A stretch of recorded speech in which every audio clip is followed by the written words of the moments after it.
Hi everyone. അപ്പം ഇന്നലെ നമ്മൾ കഴിഞ്ഞ ക്ലാസ്സിൽ നമ്മൾ ഹൈപ്പർബോളയും പഠിച്ചു, അത് വെച്ചിട്ടൊരു പ്രോബ്ലം പഠിച്ചു. ഇനി നെക്സ്റ്റ് റെക്റ്റാങ്കുലർ ഹൈപ്പർബോള.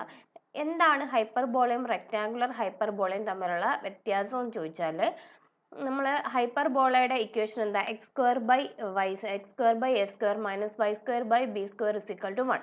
അതിനകത്ത് ബി ഈക്വൽ ടു എ ആണെങ്കിൽ, അല്ലെങ്കിൽ എയും ബിയും സെയിം ആണെങ്കിൽ അത് റെക്റ്റാങ്കുലർ ഹൈപ്പർബോളയാണ്. അതേപോലെ റെക്റ്റാങ്കുലർ ഹൈപ്പർബോളയുടെ എക്സെൻട്രിസിറ്റി ഈസ് √2 ആണ് റെക്റ്റാങ്കുലർ ഹൈപ്പർബോള. അതേപോലെ തന്നെ റെക്റ്റാങ്കുലർ ഹൈപ്പർബോളയുടെ അസിംപ്തോട്ട് ഓഫ് ദ ഹൈപ്പർബോള, അസിംപ്തോട്ടിന്റെ equation y equal to plus or minus x ആണ് അസിംപ്തോട്ടിന്റെ equation. Okay, that in particular they are at right angles. അത് റൈറ്റ് ആംഗിൾസ് ആണ്.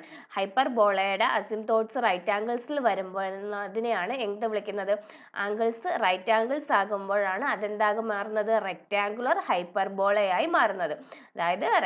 അതായത് ആ റൈറ്റ് ആംഗിൾ വരുമ്പോൾ എയും ബിയും സെയിം ആയും, എ ഈക്വൽ ടു ബി ആകുമ്പോൾ അത് റെക്റ്റാങ്കുലർ ഹൈപ്പർബോളയിലോട്ട് മാറും.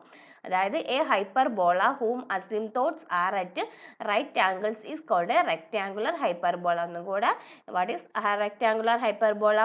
A hyperbola whose asymptotes are at right angles is called a rectangular hyperbola. Okay, ഇനി എന്താ റെക്റ്റാങ്കുലർ ഹൈപ്പർബോളയുടെ equation x y is equal to c square എന്നാണ് for some positive number c. Rectangular ഹൈപ്പർബോളയുടെ equation, that is a rectangular hyperbola with equation xy equal to c square has the origin as its center. അതിന്റെ origin ആണ് അതിന്റെ center ആയിട്ട് എടുക്കുന്നത്. has origin as its center.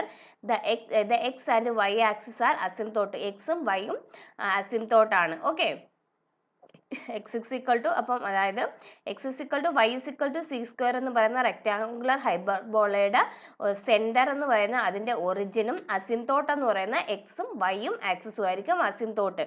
അല്ലാതെ rectangular ഹൈപ്പർബോളയുടെ equation എന്താ? Rectangular ഹൈപ്പർബോളയുടെ equation x square minus y square is equal to a square. ഇനി നെക്സ്റ്റ് പോളാർ ഇക്വേഷൻ. അപ്പം അതായത് x is equal to c t or y is equal to c by t. X is equal to c t y equal to c by t. Parametric representation. ഹൈപ്പർബോളയുടെ equation x y is equal to c സ്ക്വയറും rectangular ഹൈപ്പർബോളയുടെ equation standard form X y is equal to c സ്ക്വയറും. അത് x y is equal to c square ആകുമ്പോൾ centre എന്ന് പറയുന്ന ഒറിജിനും അസിംപ്തോട്ട്സ് എന്ന് പറയുന്ന എക്സും വൈയും ആക്സിസ്. ഇതാണ്ട് ഇത് x y is equal to c square എന്ന് പറയുന്നത് റെക്റ്റാങ്കുലർ ഹൈപ്പർബോളയുടെ ഇക്വേഷൻ. അപ്പം ഒറിജിൻ എന്ന് പറയുന്നതാണ് അതിന്റെ സെന്റർ വരുന്നത്. അസിംപ്തോട്ട്സ് എന്ന് പറയുമ്പോൾ എക്സും വൈയും ആക്സിസും. ഒരു ഹൈപ്പർബോള, അതായത് ഒറിജിൻ സെന്റർ ആയിട്ട് വരുന്ന ഹൈപ്പർബോള, എക്സിലും വൈയിലും അസിംപ്തോട്ട് വരുന്നത്. അല്ലാതെ ഹൈപ്പർബോളയുടെ equation x square minus y square is equal to a square. Okay, അപ്പം നമുക്ക് ഇത് പഠിച്ചാൽ മതി, x y is equal to c square. ഇനി അപ്പോൾ എൻ്റെ parametric equation x is equal to c t y equal to c by t. Okay, നമുക്ക് കൂടുതലായിട്ട് റെക്റ്റാങ്കുലർ ഹൈപ്പർബോളയെ പറ്റി പിന്നീട് പഠിക്കാം. അപ്പോൾ അതുകൊണ്ട് ജസ്റ്റ് ഇപ്പം എൻ്റെ ഡെറിവേഷൻ ഒന്നുമില്ല, ഇക്വേഷൻ മാത്രം പഠിച്ചു വെച്ചാൽ മതി. ഇനി next polar equation of A conic. അപ്പം നമ്മൾ കോണിക്സ് പഠിച്ചു, കുറേ കോണിക്സ് പഠിച്ചു. അപ്പം ഈ കോണിക്സിന്റെ പാരാമീറ്റർ പോളാർ ഇക്വേഷൻ എന്ന് വെച്ചാൽ ഒരു ഡിസ്റ്റൻസും അല്ലേ, ആ ഡിസ്റ്റൻസും പിന്നെ തീറ്റ ആംഗിളും ഉള്ള ഇക്വേഷനാണ് പോളാർ ഇക്വേഷൻ എന്ന് പറയുന്നത്. അപ്പം നോക്കാം, പോളാർ ഇക്വേഷൻ കണ്ടുപിടിക്കുന്നതിന് വേണ്ടിയിട്ട് നമ്മളൊരു കോണിക്ക് വരച്ചു. നോക്കിയേ, to describe the equation on a non-degenerate conic in terms of polar coordinates r and theta. A point P in the plane, non-degenerated ആയിട്ടുള്ള കോണിക്കിന്റെ പോളാർ ഇക്വേഷൻ ആണ് നമ്മൾ കണ്ടുപിടിക്കുന്നത്.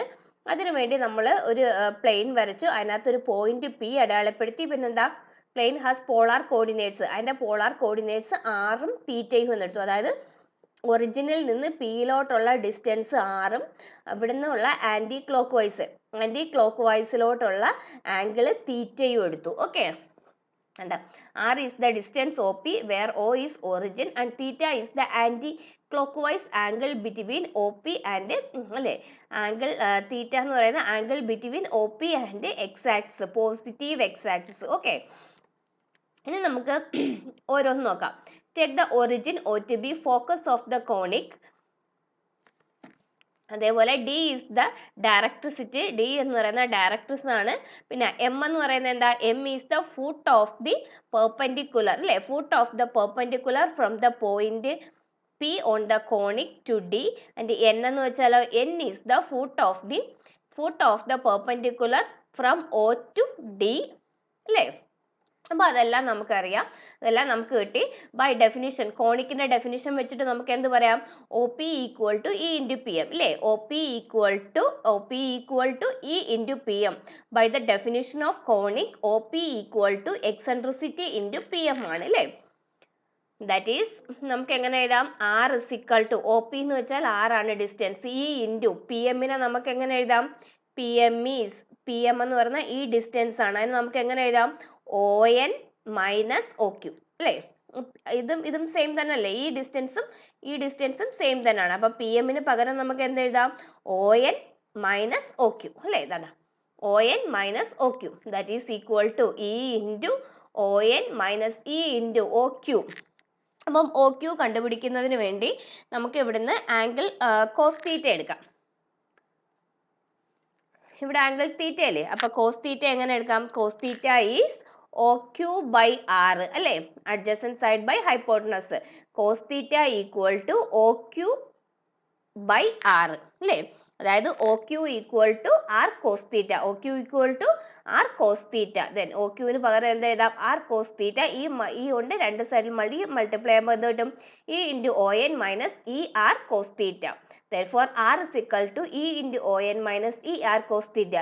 ഈ ER cos theta ലെഫ്റ്റ് സൈഡിലോട്ട് കൊണ്ടുവരുമ്പോൾ എന്ത് കിട്ടും, R plus ER cos theta. അതിൽ നിന്ന് R കോമൺ എടുത്ത് then R is equal to 1 plus E cos theta. That is E into ON. ഈ എക്സെൻട്രിസിറ്റി ON ഉം ഒരു നമ്പർ ആയിരിക്കും. Therefore, അത് കോൺസ്റ്റന്റ് ആണ്. നമുക്ക് അതിനെ ഒരു L എന്ന് എടുത്തു. Okay. Therefore, R എങ്ങനെ എഴുതാം, therefore R is equal to L by 1 plus E cos theta. Okay, R is equal to L by 1 plus E cos theta. ഇതാണ് polar form of equation of A conic. Okay, അതിന് വരുന്നുണ്ട്, അപ്പം നമുക്ക് ചെയ്യാം. R is equal to L by 1 plus E cos theta. അതായത് എന്ന് വെച്ചാൽ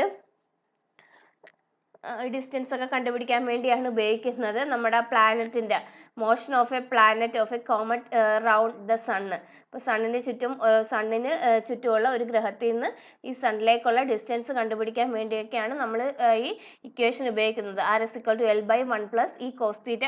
തോന്നുന്നു ഇത് കഴിഞ്ഞ് അങ്ങോട്ട് എക്സാമ്പിൾസ് ഒക്കെ ഉണ്ട് അടുത്ത മൊഡ്യൂളൊക്കെ ആകുമ്പോഴത്തേക്ക്. അപ്പോൾ നമുക്ക് വിശദമായിട്ട് പഠിക്കാം.